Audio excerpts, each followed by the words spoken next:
Salut les game artistes, c'est Ludo, j'espère que vous allez bien. Aujourd'hui, une nouvelle vidéo où on traite d'un sujet qui vous concerne ou je pense vous a concerné à un moment, c'est-à-dire comment faire avec toute cette foule de logiciels, comment se retrouver dans cette masse, comment bien les choisir, etc.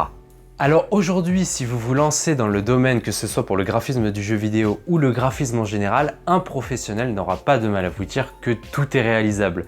Car c'est vrai, on a une foule de logiciels qui sont relativement puissants, qui permettent de faire énormément de choses. Mais justement, le problème, il va pas être là, il va pas être dans la possibilité que permettent de faire les logiciels, c'est plutôt avec la densité de logiciels qu'il y a sur le marché. Et il est là le problème, c'est qu'aujourd'hui on a ces grosses sociétés qui développent leurs logiciels phares, comme Autodesk, comme Adobe par exemple, et on a à côté d'autres startups qui se lancent donc jour après jour et qui développent des logiciels qui soit sont inspirés de logiciels plus connus, mais avec davantage de performance ou qui sont moins chers, ou encore des logiciels qui sont nouveaux et qui vont prendre de plus en plus de place, etc. Et le problème il est là, c'est que du coup on se retrouve avec une multiplication de logiciels, on ne sait plus où donner de la tête. Et en plus de ça, ils ne centralisent pas tout. C'est-à-dire que vous ne pouvez pas tout faire avec un même logiciel. Vous allez avoir les logiciels de 3D qui eux-mêmes ont des sous-catégories. Vous allez avoir des logiciels 2D, vous allez avoir des moteurs de jeu, vous allez avoir des logiciels qui vont faire de la physique sur les vêtements par exemple, etc. On se retrouve avec tout un tas de choses. Et en plus de ça, donc ils se multiplient, ils ne centralisent pas tout et en plus parfois ils font la même chose surtout. Donc vous allez avoir déjà rien que quand vous démarrez, par exemple vous voulez faire de la 3D, vous voulez faire rien que du dessin par exemple, du dessin numérique, vous allez avoir le choix entre 5 logiciels qui parfois se font du coude à coude et rien que ça, c'est assez compliqué de faire le choix là-dedans. Donc pour vous donner un exemple concret dans le jeu vidéo, par exemple, si vous modélisez une table un peu cartoon, vous allez d'abord démarrer dans un logiciel central de 3D, donc 3ds Max ou Maya, et bien par la suite, donc une fois que c'est modélisé, vous allez passer dans ZBrush pour sculpter un peu tout ça. Et derrière ZBrush, probablement donc encore davantage faire du texturing, là davantage 2D, où vous allez donc passer dans Photoshop ou Substance par exemple, Designer, Painter. Donc on en est déjà à 3 ou 4 logiciels et puis on finit donc avec le moteur de jeu et peut-être même que j'ai oublié des étapes par lesquelles vous avez l'habitude de passer, mais bon, je pense qu'on en est déjà dans une situation plutôt réelle. Et donc rien que là, on se fait 4 à 5 logiciels rien que pour une table. Donc vous imaginez, ça fait une grosse densité. Donc je pense qu'il faut faire la part des choses entre les logiciels piliers. Donc ça va être les logiciels principaux qui vont permettre en fait de faire tout un tas de choses et limite vous allez pouvoir vous passer de d'autres logiciels. Donc c'est-à-dire que c'est les logiciels qui sont piliers dans votre workflow. Donc le workflow, tout simplement, ça va être une sorte de manière de travailler, donc d'acheminer vos projets. Donc par exemple comme ceci, où vous allez démarrer d'un logiciel et ensuite faire tout un cheminement pour arriver donc à un logiciel final qui va donc du coup avoir le rendu final. Après workflow ça peut avoir différents termes, mais dans le principe c'est comme ça que je l'utilise. Vous démarrez d'un logiciel et puis vous allez passer de logiciel en logiciel jusqu'à finir à un dernier, donc celui qui va finalement tout centraliser.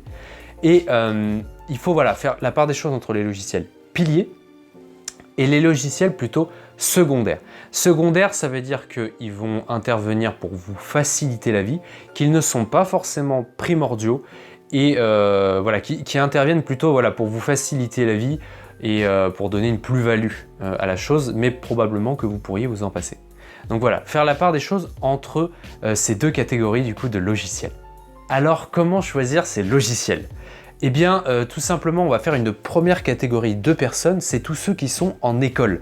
Mine de rien, si vous êtes dans une école, ça va être compliqué de vous dire d'apprendre, de rechercher un certain type de logiciel si derrière on vous en enseigne d'autres dans votre établissement. Donc déjà, je pense que vous pouvez quand même vous fier à ce que les écoles vont vous enseigner, mais il est vrai que bien parfois, en fonction de ce que vous allez faire plus tard, il va falloir faire ce que la recherche en fait que je mets sur le haut du panier, c'est-à-dire la recherche de marché. Voilà, en fonction de ce que vous allez faire, qu'est-ce que le marché utilise le plus finalement? Les logiciels qui sont un peu au top, ceux qui ont un peu plus de popularité par rapport à d'autres, qui sont plus utilisés voilà, dans les entreprises. Donc voilà, vous avez l'école et le marché qui sont au coude à coude. Ensuite, eh bien, vous avez les professionnels. Demandez directement aux professionnels qui peuvent être effectivement liés au marché, mais par exemple, un freelance, il aura tendance à utiliser un peu ce qui lui plaît, ce qui lui facilite la vie dans son fameux workflow. Donc du coup, eh bien, ces gens-là n'auront peut-être pas toujours quelque chose qui est lié directement au marché. Donc voilà, fiez-vous comme ça, donc ça fait un peu le marché, les professionnels. Ensuite, vous avez évidemment Internet. Alors le souci d'Internet, vous allez me dire, le marché, c'est la même chose qu'Internet, puisqu'en général, ils vont être un peu liés. Mais Internet, ça regroupe par exemple YouTube. Sur YouTube, vous allez avoir tout un tas de professionnels, parfois des passionnés. Ça va être assez différent, c'est-à-dire que des fois, il y en a qui utilisent ça que par passion. Des fois, il y en a qui utilisent ça professionnellement, mais donc ils vont avoir un bon ou un mauvais avis, mais voilà, ça va peut-être pas s'adapter à ce que vous faites vous. Parfois, vous avez ceux qui travaillent avec des logiciels gratuits qui du coup ne se retrouveront pas forcément sur le marché. Donc vous voyez le problème, c'est-à-dire qu'Internet il regroupe tout. Il regroupe tout et il faut savoir faire la part des choses entre le marché et ce qui est plus global. Mine de rien, Internet est une bonne source. Donc à voir justement dans tout ça ce qu'il est bon de prendre, mais du coup je classerai Internet un peu plus loin.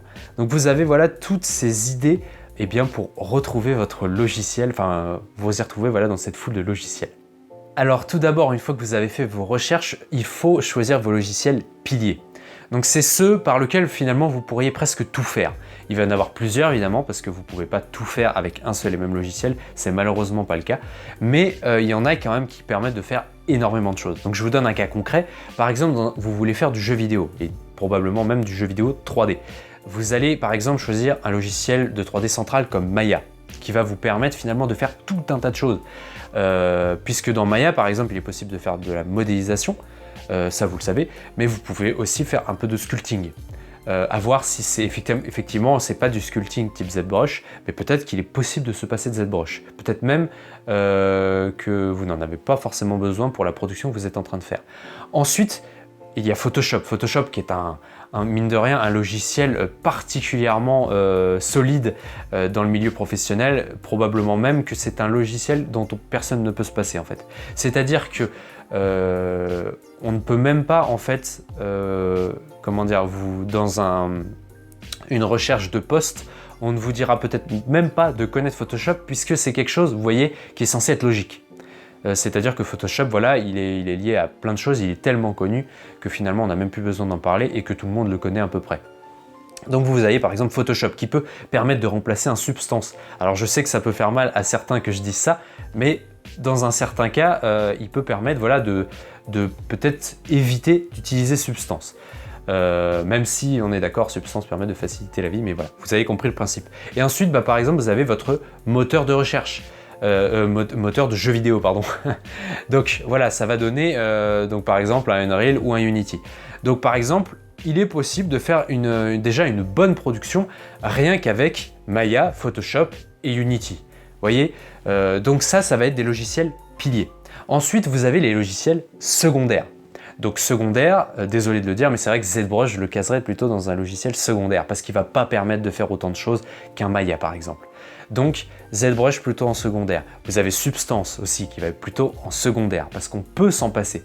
Je dis pas c'est un logiciel voilà, qui est mis dans un coin, qui n'est pas tellement utile. On peut s'en passer, c'est tout ce que je dis. Ensuite, vous avez Marvelous, par exemple Marvelous Designer qui permet de faire de la physique sur les vêtements, hein, si vous ne connaissez pas. Voilà, pareil, ça va être un logiciel davantage secondaire, enfin vous avez compris le principe, ils sont une multitude. Et du coup voilà, ça va être des logiciels secondaires. Mais après ça ne veut pas dire que rien que dans ces logiciels secondaires, il va falloir voilà, faire une grosse sélection parce que ZBrush a des concurrents, parce que Marvelous a des concurrents, voilà, vous avez compris le principe. Il va falloir donc faire une sélection là-dedans. Ensuite, essayez d'avoir la liste de logiciels la plus petite. Et pour ça, je vais vous donner un cas concret pour vous expliquer pourquoi. Donc par mon propre exemple, lorsque je démarre une production effectivement de 3D, je vais partir de Maya. Mais dans le cas par exemple des UV, pendant assez longtemps j'ai utilisé donc un logiciel davantage plugin en fait qui va se coller à Maya et qui sert à déplier donc les UV d'une modélisation. Et donc j'utilisais donc UV Layout. Donc, je ne sais pas si vous connaissez le logiciel, mais à la limite, c'est pas forcément très grave. Donc un logiciel qui va me servir donc à déplier les UV des modélisations. Et le problème, c'est que du coup, je n'utilisais plus le dépliage UV, donc ce qui est plutôt interne à Maya. Le problème, c'est qu'UV Layout, il est payant. Il n'est pas gratuit. Donc ce qui se passe, c'est que après, quand il a fallu donc trouver une entreprise, il est compliqué de dire à l'entreprise vous allez devoir débourser rien que pour moi une centaine d'euros pour avoir une licence. Et encore, c'est même davantage plus cher pour les grosses entreprises, pour les gros studios. Donc vous avez voilà cette problématique, c'est-à-dire que si vous développez vous avez un parc de logiciels très nombreux qu'en plus vous ne pouvez plus vous en passer parce que finalement vous avez oublié de vous en servir dans les logiciels centraux qui permettent de le faire mine de rien, eh bien du coup vous ne savez plus faire certaines étapes et l'entreprise ne va pas être forcément d'accord pour vous payer une licence logicielle, surtout rien que pour vous, parce que vous avez peut-être d'autres personnes justement qui savent faire la même chose justement en se passant de ces fameux logiciels. Donc vous avez compris le principe, essayez d'avoir une liste courte. Évidemment, en plus d'avoir une liste qui est assez condensée de logiciels, évitez d'avoir des doublons. Là-dessus, je suis assez logique, c'est-à-dire que ça ne sert à rien d'avoir exactement le même niveau sur un ZBrush ou par exemple sur un Mudbox. Ça ne sert à rien d'avoir un même niveau sur un Maya ou un 3ds Max, le même niveau sur un Unity ou du coup un Unreal. Et le principe, c'est que déjà vous allez perdre beaucoup de temps à essayer d'avoir le même niveau sur deux logiciels et surtout ça ne vous servira pas à grand chose. C'est-à-dire que effectivement, là où je suis d'accord avec vous, c'est qu'il est bien d'avoir la connaissance des deux. En fait, c'est surtout là où réside le point principal. Parce que quand je vous dis de choisir vos logiciels, ça ne veut pas dire que vous ne pouvez pas évidemment regarder ailleurs, que vous ne pouvez pas tester d'autres logiciels. Parce que finalement, vous pouvez changer d'avis. Choisir des logiciels, ça ne veut pas dire les garder à vie, parce que le marché va changer. Des logiciels vont émerger, et puis peut-être déjà qu'ils existent déjà, vont prendre davantage de place, d'autres vont en prendre moins. Et du coup, ça ne veut pas dire que vous n'allez pas pouvoir changer de camp, entre guillemets. Mais il ne sert à rien de savoir utiliser parfaitement Unity, parfaitement Unreal. C'est-à-dire qu'il est bien de connaître les deux, de savoir un peu les utiliser, mais vous allez davantage vous spécialiser dans l'un, parce que mine de rien, au moins vous savez jusqu'où vous pouvez aller. Vous ne perdez pas de temps à switcher entre les deux. Et puis, si à un moment vous allez dans un studio qui utilise l'autre, vous inquiétez pas, déjà vous savez l'utiliser et ensuite surtout vous êtes capable de dire que vous savez faire du jeu vidéo parce que vous voyez j'ai utilisé ce logiciel là, mais surtout vous savez aussi vous adapter. Donc du coup c'est pas un problème, vous inquiétez pas. Mais voilà, évitez de faire les doublons, spécialisez-vous davantage donc dans un logiciel. Rien que pour le CV, justement je parlais des entreprises, rien que pour le CV, avoir donc des logiciels condensés, ça permet une meilleure lecture. Franchement, je pense pas qu'une entreprise soit particulièrement impressionnée si vous maîtrisez 30 logiciels différents, sauf en plus si justement donc c'est un professionnel du milieu particulièrement, donc du graphisme qui regarde et qui voit qu'il y a des logiciels qui sont pas utiles et qui va se dire celui-là il va être compliqué parce que du coup il va pas pouvoir s'en sortir dans telle ou telle tâche, et puis s'il peut s'en sortir, pourquoi il les a mis. Vous voyez le principe. Donc justement, condensez votre liste rien que pour justement votre CV. Un CV, il doit justement avoir les bons éléments. Il ne doit pas nécessairement avoir énormément d'éléments. En plus, de toute manière, ça nuit un peu la lisibilité. Donc, ayez les logiciels primordiaux et secondaires, mais voilà, n'essayez pas d'en faire des tertiaires ou voilà, mettre des doublons, etc. C'est vraiment pas utile. Essayez davantage donc de vous spécialiser dans certains logiciels. Spécialiser dans certains logiciels ne veut pas dire se spécialiser dans des tâches précises. Ça ne veut pas dire que parce que vous n'avez que ces logiciels, vous ne savez faire que des personnages. Vous voyez ce que je veux dire? Ça veut dire que vous avez votre petit parc de logiciels et rien qu'avec ça, eh bien, vous pouvez en fait faire tout un tas de choses. Et ça, c'est juste ce qu'il faut en fait. Donc voilà, essayez de voir avec ça. Et puis, eh bien, pour finir, je dirais que les grands spécialistes, eh bien, on les paye, on vient carrément même les voir hein, dans le cas où ils sont freelance, pour ce qu'ils font, pour ce qu'ils réalisent et pas nécessairement pour les logiciels qu'ils utilisent. Donc n'ayez encore pas peur eh bien de vous spécialiser et de vous dire « Ah bah mince, parce que j'utilise tel logiciel, telle boîte ne voudra pas m'engager ou m'embaucher. » Voilà. Donc n'ayez absolument pas peur de vous spécialiser et surtout réduisez votre parc de logiciels rien que pour votre charge mentale, encore une fois, parce que des fois ça peut faire vraiment peur de savoir quel logiciel utiliser. On pourrait presque en perdre tête et c'est vraiment pas nécessaire. Voilà, donc j'espère que ce contenu vous a plu. Si vous êtes encore là, c'est probablement que devenir graphiste pour le jeu vidéo vous intéresse. Donc vous retrouverez dans la description un lien qui vous mènera à 3 vidéos de formation totalement gratuites qui justement vous permettra d'entamer une carrière de graphiste dans le domaine. Donc voilà, n'hésitez pas, c'est dans la description. Évidemment, eh bien, on n'oublie pas de partager cette vidéo, de la liker, de la commenter, vous avez probablement des choses à dire également. Et puis, on n'oublie pas évidemment de s'abonner pour ne rater aucun contenu, hein, on active la petite cloche. Et puis moi, eh bien, je vous dis à très bientôt du coup pour de nouveaux contenus. Salut!